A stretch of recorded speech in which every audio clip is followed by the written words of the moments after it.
সুপ্রিয় শিক্ষার্থী, রামদিয়া সরকারি শ্রীকৃষ্ণ কলেজ কাশিয়ানী গোপালগঞ্জের ব্যবস্থাপনা বিভাগের পক্ষ থেকে সবাইকে স্বাগতম। তা আজকে প্রথম বর্ষের ব্যবস্থাপনা বিভাগের কী কোর্স আছে এবং কোর্সগুলো সম্পর্কে বেসিক একটু পরিচিতি নিয়ে আলোচনা করব। মূল ফোকাস থাকবে যেহেতু প্রথম বর্ষের শিক্ষার্থী, পরীক্ষার প্রশ্নের ধরন এবং মান বন্টন, কী প্রশ্ন থাকবে, কিভাবে উত্তর করতে হবে, এই রিলেটেড একটু সাধারণ বা জেনারেল আলোচনা করা হবে। তো প্রথমেই আমরা কোর্সগুলো দেখে নেই। যে জাতীয় বিশ্ববিদ্যালয় ব্যবস্থাপনা বিভাগের ফার্স্ট ইয়ারের অনার্স কোর্স, প্রথমে পেপারের কোড দেওয়া আছে এবং সাবজেক্টের নাম। তো প্রথম যেটা সাবজেক্ট আছে 501, history of emergence of independent Bangladesh, যে স্বাধীন বাংলাদেশের অভ্যুদয়ের ইতিহাস। 601 নম্বর কোর্সটা হচ্ছে ইন্ট্রোডাকশন টু বিজনেস, ব্যবসায় পরিচিতি। 603 নম্বরে হচ্ছে প্রিন্সিপালস অফ ম্যানেজমেন্ট, ব্যবস্থাপনা নীতিমালা। 605-এ আছে প্রিন্সিপালস অফ অ্যাকাউন্টিং, যে হিসাব বিজ্ঞানের নীতিমালা। 607 নম্বরে আছে প্রিন্সিপালস অফ মার্কেটিং, যে বিপণন বা বাজারজাতকরণ এর নীতিমালা, বাজারজাতকরণ নীতিমালা। আর 609-এ আছে মাইক্রো ইকোনমিক্স, ব্যষ্টিক অর্থনীতি। তো এই 5টা কোর্স নিয়ে মূলত এই বিষয়টা আলোচনা করা হয়েছে। প্রত্যেকটা কোর্সের জন্যই 100 করে মার্কস বন্টন দেওয়া আছে এবং ক্রেডিট হচ্ছে 4। এই ক্রেডিট সম্পর্কে একটা কথা বলে রাখি, হয়তো পরবর্তী সময়গুলোতে আলাপ আলোচনা করার সময় হবে না। ক্রেডিটটা হচ্ছে যে আন্তর্জাতিক সিস্টেম অনুসারে পড়াশোনার আন্তর্জাতিক পড়াশোনার মান অনুসারে কত ঘন্টা পড়াশোনার দ্বারা একটা স্টুডেন্ট কতটুকু অর্জন করবে, সে অর্জন দক্ষতা যাচাই করার একটা চূড়ান্ত মান। তো যেমন আমরা অনেক ক্ষেত্রে শুনবে সিজিপিএ 4, সিজিপিএটা হচ্ছে কিউমুলেটিভ গ্রেড পয়েন্ট অ্যাভারেজ। প্রত্যেকটা কোর্সের ক্রেডিট হচ্ছে 4। সো টোটাল রেজাল্টটা তুমি 4-এর মধ্যে কত পেয়েছো, এটা এই 4গুলোকে গড় করে তোমার এই রেজাল্টগুলো তৈরি করা হবে। সো এই কারণে ক্রেডিট, এবং এটার সাথে 4 ক্রেডিট মানে হচ্ছে ক্রেডিটের সাথে ঘন্টা জড়িত, যে প্রতি ক্রেডিটে যদি 10 ঘন্টা করে হয় তাহলে 4 ক্রেডিটে 40 ঘন্টা, এরকম 20 ঘন্টা করে হলে 4 ক্রেডিটে 80 ঘন্টা ক্লাস নিতে হবে, এরকম হচ্ছে নিয়মটা। সো এরপরে আমরা একটু সিলেবাসে চলে যাই। সিলেবাসগুলো কিভাবে হয়, সবগুলো সিলেবাস আলোচনা করা সম্ভব না, বাট জেনারেল একটা ইনস্ট্রাকশন দিয়ে দিচ্ছি। সো প্রথমে এখানে কোর্সটা হচ্ছে ইন্ট্রোডাকশন টু বিজনেস, অর্থাৎ ব্যবসায় পরিচিতি। তো এই কোর্সটার সিলেবাসটা হচ্ছে প্রথম হচ্ছে বিজনেস কনসেপ্ট, ব্যবসার যে মৌলিক ধারণা। মিনিং অফ বিজনেস, ব্যবসার অর্থ কী। Branches and their place of the economy of Bangladesh, তার শাখাসমূহ এবং বাংলাদেশের অর্থনীতিতে তাদের অবস্থান। এছাড়াও আছে ব্যবসায় পরিবেশ, আয়তন, অবস্থান, ব্যবসায় প্রতিষ্ঠানের দক্ষতা, সামাজিক দায়িত্ব এবং সমাজে এর সংশ্লেষণ। চ্যাপ্টার 2 হচ্ছে বিজনেস অর্গানাইজেশন, ব্যবসা সংগঠন। সংগঠন হইতে পারে কীরকম, যে এক মালিকানা, অংশীদারি, যৌথ মূলধনী, সমবায় এবং রাষ্ট্রীয় মালিকানাধীন বিভিন্ন ধরনের পছন্দের বিবেচনা বিশ্ব। Development of joint stock companies in Bangladesh, বাংলাদেশের যৌথ মূলধনী কোম্পানির উন্নয়ন, মানে কীভাবে গঠন এবং পরিচালনা করা হয়। সো উন্নয়নের ধাপ, প্রকারভেদ, প্রত্যেক প্রকার কোম্পানির কার্যক্রমের পরিসর, কোম্পানির গঠন প্রণালী করতে গেলে বিবরণপত্র লাগে, সেটা কী জিনিস।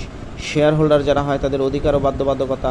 পরিচালক যারা হবেন, সরকার ও কোম্পানি হিসেবে পরিচালক হিসেবে যারা থাকবেন তারা, এবং সেক্ষেত্রে সরকারের অবদান কী।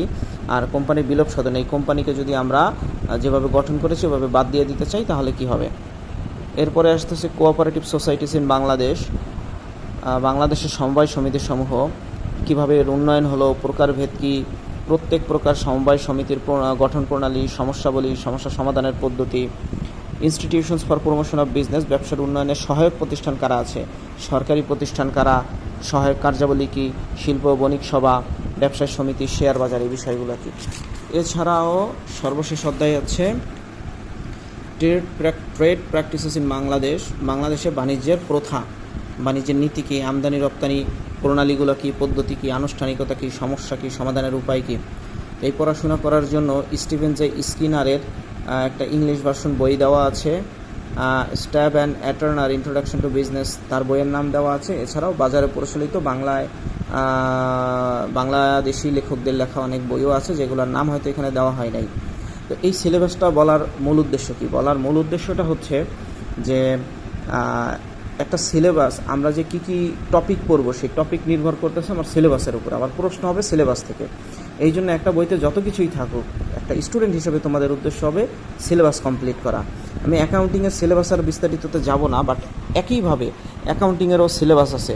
সো এই যে অ্যাকাউন্টিংয়ের সিলেবাসে 10টা অধ্যায় দেওয়া আছে, তো তোমাদের উচিত হবে কি এই 10টা অধ্যায় কভারেজ দেওয়া। তারপরে বিভিন্ন বইতে যত বেশি কথাই লেখা থাকুক ওইগুলো অতিরিক্ত জ্ঞান হিসেবে বিবেচনা হবে।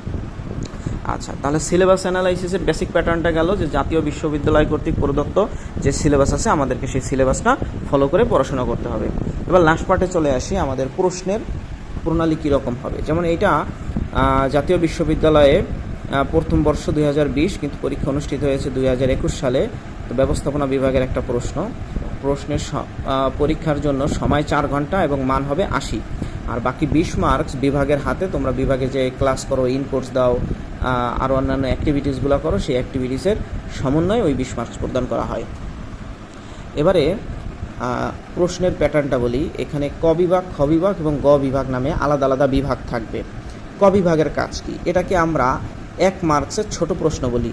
যেমন নিচের যে কোনো 10টি প্রশ্নের উত্তর দাও, এইখানে মোট 12টি প্রশ্ন দেওয়া আছে, তুমি অ্যান্সার করবে 10টি, 10 গুণ 1 মার্কস হচ্ছে 10। সিম্পল প্রশ্ন, যেমন বাণিজ্য কি, প্রযুক্তিগত পরিবেশ কি, বা নম্বর আছে SWOT, এটাকে বলা হয় সোয়াট। সোয়াটের পূর্ণরূপ কি? যে পূর্ণরূপ simply strength, weakness, opportunities, threat, এরকম বলে দিলেই হয়ে গেল। তাহলে ক বিভাগ থেকে আমাদের ফাইনাল হলো, এখান থেকে 12টা প্রশ্ন থাকবে, আমরা 10টা লিখবো, এবং এগুলো হচ্ছে এক কথায়, অর্থাৎ ছোট ছোট প্যারায় বা 1 থেকে 2টা সেন্টেন্স দ্বারা এই প্রশ্নের উত্তর দিলেই যথেষ্ট, বা 1, 2, 3টা, মানে যত অল্পতে পারা যায়, কারণ মার্কস হচ্ছে 1। খ বিভাগটা হচ্ছে এখানে 8টা প্রশ্ন থাকবে, 5টা প্রশ্নের উত্তর দিতে হবে। যে কোনো 5টি প্রশ্নের উত্তর দাও। মার্কস বন্টনটা দেখাই, একটা প্রশ্নে 4 মার্কস করে, 4 5 20 মার্কস। তার মানে আগেরগুলো ছিল 1 মার্কস, আর এটা হচ্ছে 4 মার্কস করে। তার মানেটা কি? তার মানেটা হচ্ছে এই প্রশ্নের অ্যান্সারটা অবশ্যই এর থেকে একটু বড় করে লিখতে হবে। ব্যবসায়িক মূল্যবোধ ও নৈতিকতা বলতে কি বোঝায়? তাহলে এই প্রশ্নের অ্যান্সার দিতে গেলে মূল্যবোধ কী জিনিস সেটা বলতে হবে 1 প্যারায়, নৈতিকতা বলতে কি বোঝায় সেটা দিতে হবে 1 প্যারায়। এখানে বলে নাই, কিন্তু মূল্যবোধ এবং নৈতিকতা দ্বারা আসলে আমাদের কি প্রয়োজন তার মূল কথাটা 1টা প্যারায় দিয়ে শেষ করতে হবে। তারপর হচ্ছে তুমি কিভাবে একটি ব্যবসা প্রতিষ্ঠানের দক্ষতা পরিমাপ করবে, অর্থাৎ ব্যবসা প্রতিষ্ঠান দক্ষ নাকি অদক্ষ, কী কী জিনিস দিয়ে বোঝা যাবে, সেই পয়েন্টগুলো সুন্দর করে গুছিয়ে 1 থেকে 1.5 পৃষ্ঠার মধ্যে লিখতে হবে। এইভাবে করে এখানে 8টা থেকে 5টা প্রশ্নের উত্তর দিতে হবে। শেষের দিকে প্রশ্ন যে শেয়ার ও স্টকের মধ্যে পার্থক্য কী, এক পাশে থাকবে শেয়ার আর এক পাশে থাকবে স্টক, তখন তাদের মাঝে পার্থক্যগুলো ছক আকারে তুলে ধরতে হবে। এটা হচ্ছে খ বিভাগ। তোমার যে কোনো সাবজেক্ট হোক, ব্যবসা, আমাদের আরও যে সাবজেক্টগুলো আছে, হিসাব বিজ্ঞানের নীতিমালা, বাজারজাতকরণ নীতিমালা, ব্যবস্থাপনা নীতিমালা, সবগুলো কোর্সে কিন্তু সেম কোশ্চেন প্যাটার্ন। অর্থাৎ ক বিভাগে 12টা থেকে 10টা ছোট প্রশ্ন, খ বিভাগে আরেকটু বড় প্রশ্ন 8টা থেকে 5টা, আর গ বিভাগে হচ্ছে এইখানে হচ্ছে কি হলো 8টা প্রশ্ন থেকে 5টা প্রশ্নের উত্তর দিতে হবে এখানেও, কিন্তু এইখানের প্রশ্নের মধ্যে ক খ এরকম থাকতে পারে। প্রত্যেকটা কোশ্চেনের মার্কস হচ্ছে 10 করে, অর্থাৎ 5 10 50। এখানে 10 নং যদি দিতে চাই সেক্ষেত্রে ক খ দুইটাই দিতে হবে।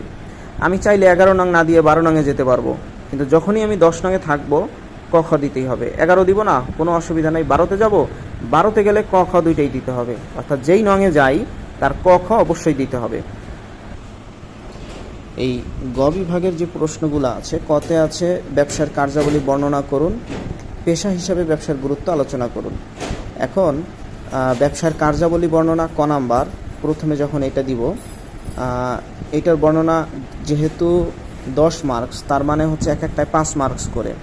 সো এর প্রত্যেকটা প্রশ্ন কিন্তু যতটুকু বর্ণনা করে দেওয়া সম্ভব সেভাবে বর্ণনা করে দিতে হবে, ঠিক আছে? অর্থাৎ অতি সংক্ষেপ করলে কিন্তু চলবে না।